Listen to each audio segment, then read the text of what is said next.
Nul ne peut servir Dieu et l'argent. Mais l'argent appartient aux dieux, et c'est les dieux qui le donnent. Qu'est-ce que vaut une vache? Combien coûte la terre? Combien coûte Dieu? Est-ce que Dieu a un prix? Alors il est le trésor des trésors. Rendez à César ce qui est à César, et à Dieu ce qui est à Dieu. Quand vous regardez Jésus, plusieurs fois, il parle de l'argent. Il dit notamment des choses qui peuvent paraître surprenantes. Nul ne peut servir Dieu et l'argent. Est-ce que l'argent est négatif? C'est la première idée qu'on en a. Mais l'argent appartient aux dieux, et c'est les dieux qui le donnent. C'est ça qu'il veut dire. Et si tu sépares Dieu et l'argent, alors le mal arrive. Mais si tu reconnais que l'argent vient de Dieu, et qu'il doit retourner à Dieu, et qu'il t'est prêté, et que tu dois le faire fructifier, pour le bien de tous, alors tu es dans la vérité. Tu dois recevoir et tu dois donner. Et en donnant, tu fais fructifier. L'argent doit circuler un maximum. Beaucoup de gens doivent recevoir de l'argent très rapidement. Plus l'argent circule, plus on est riche. Plus il y a d'artisans, plus il y a de commerce, plus il y a d'êtres, plus on est riche. Plus l'argent circule et revient. Plus tu donnes, plus tu reçois. Alors, si tu voulais avoir l'argent, voilà comment il fallait faire. Il fallait cultiver du blé, faire quelque chose, travailler, et après, tu devais aller donner une partie de ce que tu avais cultivé dans les temples pour que les prêtres vivent de ce que tu leur donnes et apportent sur toi la bénédiction des dieux. Alors, tu avais une plus grande fortune dans ta vie. C'est-à-dire, tu donnais 1 kilo de blé, tu recevais 3 kilos de blé. Mais comment tu le recevais? Mais tu le recevais parce que tu avais la bénédiction d'un monde supérieur. Alors quand les hommes avaient le même Dieu, ils devenaient des frères. Ils commençaient à s'entraider parce que c'était par le haut que tout était construit. Et les hommes avaient une conscience élargie d'un grand respect, le respect des dieux. Alors, il y avait un ciel au-dessus de leur tête. Et les récoltes étaient abondantes, la vie était abondante, les familles étaient protégées, tout était protégé par l'existence des dieux. Parce que les hommes allaient vers le Père. Ils avaient la conscience de ce qu'est la vie sur la terre. Vous savez, c'est toujours ainsi.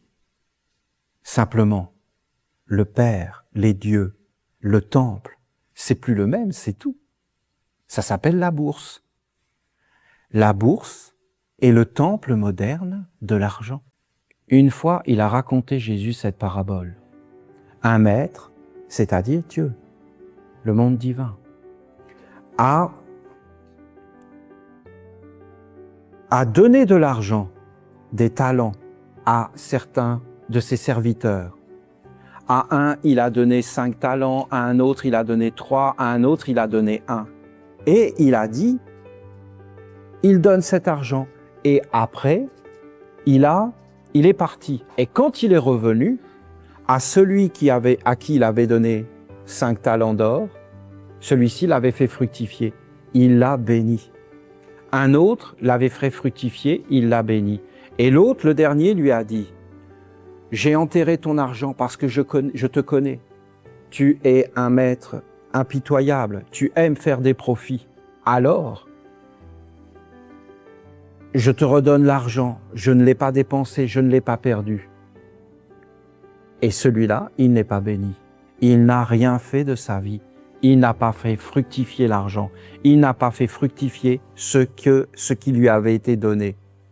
Alors, il dit qu'il faut faire fructifier, qu'il faut amener les choses, de les faire fructifier. Jésus parle de l'argent que l'on doit faire fructifier. Une autre fois, Jésus était en train de parler dans le temple, et les prêtres étaient emplis de haine contre lui, parce que Jésus avait les paroles de la vérité, et les prêtres étaient sans arrêt confondus devant ces paroles. Alors ils ont été voir les collecteurs d'impôts. Et ces collecteurs d'impôts, à l'époque, ils avaient le droit de mort sur un être qui aurait dit une parole contre César. Ils ont dit à ces collecteurs d'impôts, allez voir le maître Jésus et piégez-le de façon à ce qu'il parle contre César. Ils vont voir le maître et lui disent, maître, toi, tu es un être vrai. Tu ne te soucies pas de flatter les êtres. Tu dis les choses telles qu'elles sont. Tu ne ménages pas les susceptibilités. Tu ne ménages pas les grands. Maître, est-ce que nous devons payer l'impôt à César? Jésus leur dit, pourquoi voulez-vous me piéger? Montrez-moi avec quoi vous voulez payer l'impôt. Alors il lui montre une pièce sur laquelle il y a la tête de César. Et Jésus leur dit, rendez à César ce qui est à César et à Dieu ce qui est à Dieu. Alors il est dit que ces êtres ont été désappointés et qu'ils sont partis. En réalité, ces êtres, ces collecteurs d'impôts, étaient les prêtres du Dieu vivant des hommes, César. Et les hommes payaient l'impôt à César. Et César les mettait en esclavage. Parce que César était le principe de l'ange déchu de l'argent. Celui qui se sert de l'argent pour appauvrir le monde. Pas pour le conduire dans la richesse, dans l'abondance, dans l'accomplissement, pour aller vers le Père. Non, c'est le principe de l'usurpateur, c'est-à-dire de l'usurier. Celui qui usurpe, celui qui prend ce qui ne lui appartient pas, le voleur, le mauvais. Il prend la vie des êtres et les vend. Il met des valeurs ajoutées. Ce n'est pas du commerce équitable. Ce n'est pas du commerce, c'est du vol. Et en réalité, César était là, et c'était ses prêtres. Et les hommes donnaient à César, mais plus à Dieu. Parce que à l'origine, les hommes donnaient uniquement à un monde supérieur. Mais voilà que César est arrivé, les Darius et tous les empereurs, et ils se sont mis à la place du temple. Et ils ont asservi le temple. Et ils se sont mis à la place des dieux. Ils sont devenus des idoles, des hommes qui se font prendre pour Dieu. Et ils ont enlevé le monde divin. Et ils n'ont pas donné au monde divin la place qui était la sienne. Alors, ces êtres, quand ils sont venus vers Jésus comme des prêtres, c'est-à-dire des collecteurs d'impôts, des prêtres, les collecteurs d'impôts sont les prêtres. C'est surprenant. Mais c'est la vérité, ce que je vous dis. Tous les textes anciens nous le disent. L'impôt est dû à Dieu. Tu donneras au Père le dû. Tu donneras au Père pour que le Père vive. Et si le Père vit dans le monde des hommes, alors tout le monde sont dans l'abondance. Mais si le Père ne vit pas dans le monde des hommes, c'est la pauvreté. C'est l'offense à Dieu ou l'hommage à Dieu. Vous connaissez la prière. Père, ton nom sanctifié, ton règne vienne, ton royaume. Donc c'est toi le roi. C'est ton règne. On parlait bien du royaume de Dieu. Qui dit royaume, dit roi. Que ton règne vienne, que ta volonté soit faite, la volonté du roi du règne, du royaume, dont le nom doit être sanctifié. C'est pas César. Sur la terre comme au ciel, c'est sans équivoque. C'est dans les deux mondes. C'est pas que au ciel, c'est aussi sur la terre. Dans la réalité de notre vie quotidienne, de nos impôts, de notre argent, de nos finances, de ce que l'on fait avec l'argent, de ce que l'on fait avec nos vies. À qui on donne l'argent, à qui on donne nos vies. C'est pas forcément de payer l'impôt à César. Mais bien sûr que si. Vous comprenez? C'est une offense à Dieu. Si c'est une offense à Dieu, ça veut dire que c'est le malheur qui va s'abattre sur l'humanité. Est-ce que c'est le malheur sur l'humanité? Mais écoutez, il n'y a qu'à ouvrir les yeux, regardez. Et regardez notre économie. Et à qui gère nos vies et notre économie? Ces êtres qui sont venus, qu'est-ce qu'ils espéraient au fond d'eux? Ils se sont dit, voilà toi Jésus, nous entendons tes paroles, nous comprenons qu'en réalité, tu es un fils de Dieu. Et nous savons que César n'est pas Dieu. Alors toi qui as la sagesse, dis-nous, est-ce que nous devons payer l'impôt à César? Comment nous pouvons faire? Et Jésus, en réalité, les a illuminés. Parce que Jésus était un guide, un enseignant de la lumière, un sage, un fils de Dieu. Il a le langage du monde divin. Ces êtres étaient des rêveurs.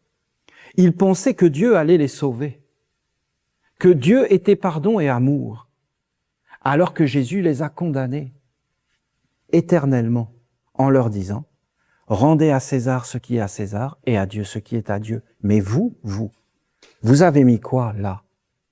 Vous avez mis le sceau de César. Maintenant, ça appartient à César, mais pas cet argent. Vos vies tout entières. Vous êtes des prêtres et des adorateurs de César. Vous appartenez à César et pas au royaume de mon Père. Vous avez créé deux mondes, le monde du Père et le monde de César. Maintenant, vous vivrez dans le monde que vous avez créé. Et il n'y aura pas d'autre monde pour vous. C'est pour ça qu'il est marqué dans les évangiles qu'ils sont partis tout en étant dépités. Ils étaient étonnés de ce qu'il avait dit. Parce que maintenant, ils n'avaient plus de liberté. Parce que la vérité est ce qui est. Elle t'enlève les illusions.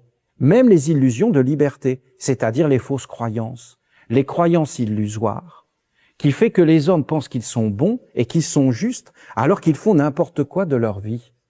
Le monde est magique. Mettre la tête de César ou la tête de la reine sur des billets, c'est tamponner. Ça veut dire que c'est ça le Dieu. L'homme doit être conscient. L'homme donne sa vie bien souvent pour ses sceaux. Tu connaîtras la vraie richesse, le commerce équitable, la vie digne et belle, honnête, d'être vraiment et pas ce ramassis de voleurs qui font que plus rien n'a de valeur. Qu'est-ce que vaut un cheval? Qu'est-ce que vaut une vache? Combien coûte la terre? Combien coûte Dieu? Est-ce que Dieu a un prix? Alors il est le trésor des trésors. Il est ce qui doit être honoré au-dessus de tout. Pourquoi? Il est le bien commun. Il est le ciel au-dessus de nos têtes. Il est nos familles et nos enfants. Il est notre nourriture. Il est tout ce qui vit. Il est la bénédiction pour tout. Mais nous ne devons pas l'offenser. C'est-à-dire, nous ne devons pas dévaluer les choses. Nous devons donner de la valeur aux choses. Un homme de valeur donne de la valeur. Un homme de pauvreté donne de la pauvreté. Le monde est devenu pauvre. Parce que, en réalité, c'est un endettement. On veut être indépendants les uns des autres. Ce que nous donne l'illusion de l'argent, qui n'est pas du tout un enrichissement, mais un appauvrissement. Les dieux ne sont plus là, il n'y a plus l'offrande aux dieux. Mais c'était des bons produits. Du vrai blé, pas de pesticides, pas toutes ces choses. Alors qui donnait les bonnes récoltes? Mais les belles pensées des hommes, leur cœur, leur amour, leur solidarité, pas les assurances, qui nous éloignent les uns des autres. Vous comprenez toute cette idée? D'exploiter l'homme, d'exploiter la nature. La nature n'a pas à être exploitée. La nature doit être considérée. Ils ont dit du commerce équitable, bien sûr. Le commerce équitable, ça, on n'a pas besoin de rajouter équitable. Commerce suffit. Tout commerce est équitable. C'est-à-dire qu'il enrichisse tous les êtres. Les dieux, les animaux, les végétaux, la terre. Mettre des produits chimiques sur la terre, ce n'est pas du commerce équitable. La terre n'est pas prise en compte et n'est pas payée, elle est asservie. Asservir les animaux n'est pas du commerce équitable. Les animaux ne sont pas pris en compte, ils sont vendus et réduits en esclavage. Celui qui frappe par l'épée périra par l'épée. Celui qui a conduit en esclavage sera conduit en esclavage. En esclavage qui? Tout ce que vous avez fait aux petits, c'est-à-dire les animaux, les végétaux, la terre, les pensées, les paroles, c'est à moi que vous l'avez fait. Je suis le Dieu des vivants et pas le Dieu des morts. Parce que le Dieu des morts, c'est les dieux. Quand ça m'arrange, il est Dieu. Ça, c'est un nom de Dieu que les hommes n'ont pas encore décrypté. Mais c'est leur Dieu. Tu es Dieu quand ça m'arrange. Mais quand ça ne m'arrange pas, tu n'es pas Dieu. En fin de compte, c'est moi qui suis Dieu et c'est moi qui décide. J'ai le droit de faire ce que je veux quand ça me plaît.